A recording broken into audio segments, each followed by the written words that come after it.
So, your solar panel isn't putting out the power it should, huh? Yeah, it's a super frustrating problem, but the good news is the solution is almost always something we can figure out, something we can diagnose. All right, let's just get right into it. You've got everything hooked up, the sun is blazing, but the numbers just aren't what they're supposed to be. So what is going on? This is probably the number one question people have, and there's a really good reason why it's so confusing. And here's the honest truth. Most of the advice you find online, it just scratches the surface. It's incomplete at best, and sometimes it's actually pretty dangerous, leading you completely away from the real issue. So that's what we're going to tackle first. We're going to look at what all those other guides just completely miss. We're going to uncover the hidden electrical problems that are probably causing your power loss right now. Most guides, they tell you the obvious stuff, right? Oh, just check for shade. And that's where they stop. They almost never tell you about the serious, and I mean serious, risk of DC arcs when you unplug connectors in the sun. They don't explain the critical difference between the two types of voltage readings, VOC and Vamp, and they almost never bring up the fact that your charge controller itself might be the problem, just making it look like a panel failure. Look, to really get to the bottom of this, you've got to learn the language your system is speaking. Solar panels don't just fail quietly. Nope. They leave these really specific clues in their voltage and their current. Your job is just to learn how to read them. And that language, it really just comes down to this one simple core formula. Power equals voltage times current. Every single watt your system makes is just a product of these two things. And understanding how they act differently, well, that's the whole key to solving this puzzle. Now, here's where it gets really interesting. Voltage, it's kind of the steady one. It's pretty resilient and stays relatively stable, even when the light isn't perfect. But current? Oh man, current is the drama queen of the system. It is incredibly sensitive. The tiniest shadow, a thin layer of dust, one single bad connection, and that current will just fall off a cliff. So listen up, because if you take away just one thing from this whole explainer, let it be this. Low power is almost always a current problem, not a voltage problem. That one single idea is going to guide our entire investigation. So to test this, we have to understand two specific voltages. The first one is VOC, or open circuit voltage. You measure this one with the panel completely disconnected from everything. Think of it like taking the panel's pulse. It tells you its maximum potential, if it's even alive. Then you've got VMP, or max power voltage. This is the voltage you measure while it's connected and actually working. This tells you how it's performing under a real-world load.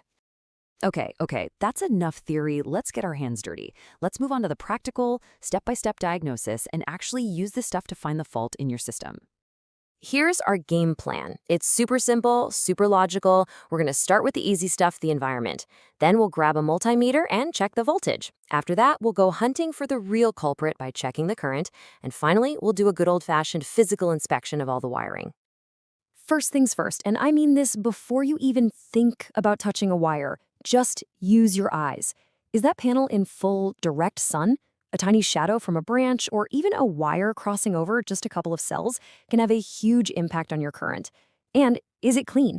A thick layer of dust is really just another form of shade to a solar panel. All right, now it's multimeter time. You're going to safely disconnect the panel and measure that VOC. If it's close to what's on the sticker on the back, awesome, you've got a live panel. Now, the real test. You reconnect it and measure the VMP. And if that voltage just tanks under load, bam, that's a huge clue that you've got high resistance somewhere in your wiring or your connectors. And now we get to it. This is where most of the culprits are hiding, the current check. Easiest way to do this is with a clamp meter. If your voltage seemed okay, but your amperage is way down, you've found your problem. This almost always points back to that partial shading we talked about, maybe some unseen damage on the panel, or even one single bad panel in a string that's dragging all the others down with it. Finally, it's time to just use your eyes again. Get up close and personal with every connection.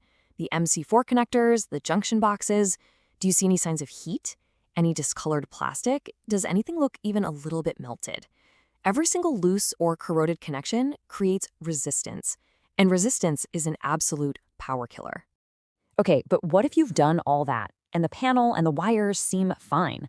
Well, the problem might not even be the panel. Let's look at the rest of the system for a second. And more importantly, let's talk about safety.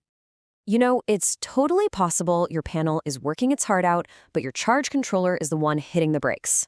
Why would it do that?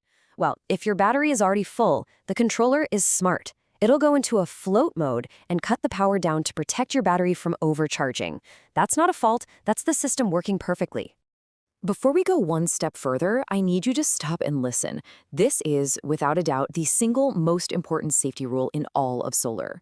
A solar panel cannot be turned off. As long as there is any light hitting it, it is making dangerous voltage. Period.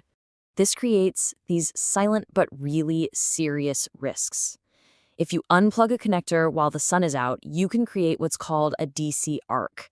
And that's not just a spark, it's like a tiny, super hot bolt of lightning that can cause serious burns or start a fire. Connecting wires backward, even for a split second, can instantly fry your controller. Please, just be careful out there. Okay, that was a lot to take in, I know. So let's boil it all down into one final checklist. The key takeaways you need to diagnose your system like a pro. Here's the playbook. 1. Always start with the obvious stuff. Sun, shade, and is it clean? 2. See if the panel is alive with a volt test. Then see how it acts under pressure with VAMP. 3. Measure that current. That's where the truth usually is. 4. Get your eyes on every single connection.